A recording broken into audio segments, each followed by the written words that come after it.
Hi, എല്ലാവർക്കും നമസ്കാരം. ഒരു പുതിയ വീഡിയോയിലേക്ക് സ്വാഗതം. ഞാൻ ജോലി ചെയ്യുന്ന സ്ഥലത്തെ ഇങ്ങനെ ഒരു പ്രോപ്പർട്ടി ഉണ്ട്. പ്രോപ്പർട്ടിയിൽ നിറയെ വാഴയും തെങ്ങും കമും എല്ലാം ഉണ്ട് കേട്ടോ. തെങ്ങൊക്കെ അപ്പുറത്തെ സൈഡിലോട്ടാണ്.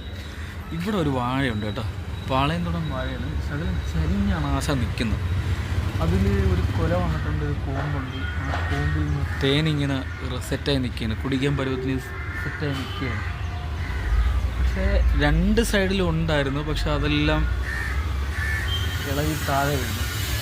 അത് എല്ലാം വാടുന്നതിനനുസരിച്ച് കൊഴിഞ്ഞു പോകാറുണ്ട്. അപ്പോൾ അതിൽ ഉള്ള തേന് നമുക്കെടുത്ത് കുടിക്കാം. നമുക്കല്ല, എനിക്ക്. പണ്ട് സ്കൂളിൽ പഠിക്കുന്ന സമയത്ത് ഞാനിങ്ങനെ വയൽ വരമ്പിൽ കൂടെയാണ് സ്കൂളിൽ പോകുന്നത്. സ്കൂളിൽ പോകുന്ന സമയത്ത് ഇങ്ങനെ വാഴ, ചാനലിൻ്റെ കരയിലൊക്കെ വാഴ നിൽക്കും.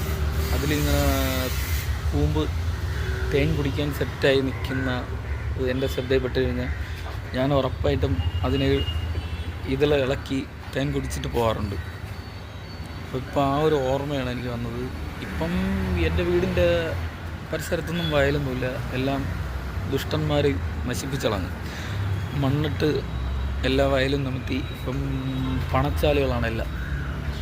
പ്രകൃതിയുടെ ആ ഭംഗി തന്നെ പോയി. ഞാൻ പണ്ട് സ്കൂളിൽ പഠിക്കുന്ന സമയത്ത് ലൈൻ കമ്പി വയലിൻ്റെ അക്കരയിൽ നിന്ന് ഇക്കരയിലോട്ട് വന്നിട്ടുണ്ടായിരുന്നു.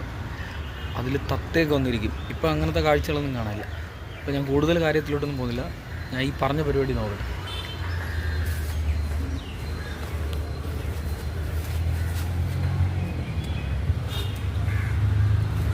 അല്ല, ഇത്രയും കിട്ടി. അതിൽ ഒരെണ്ണം താഴെ പോയി.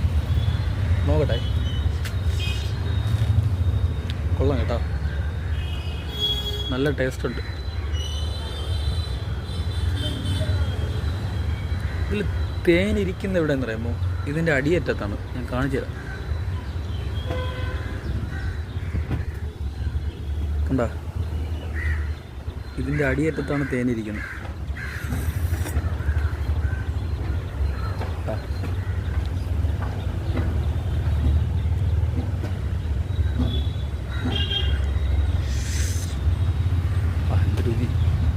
പ്രകൃതി തരുന്ന പരിശുദ്ധമായ തേനാണ്. ഇതിൽ മായമില്ല, മന്ത്രമില്ല, ഒന്നുമില്ല.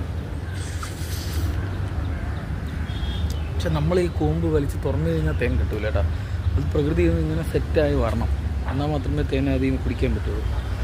എനിക്ക് തേൻ കുടിക്കാൻ ഭയങ്കര ഇഷ്ടമാണ്. ഞാൻ പണ്ട് സ്കൂളിൽ പഠിക്കുമ്പോൾ സ്ഥിരം എവിടെയെങ്കിലും വാഴക്കൊമ്പ് നിന്ന് കഴിഞ്ഞാൽ ഉടനെ തന്നെ അതിൽ തേനുണ്ടാകുന്ന നോക്കും.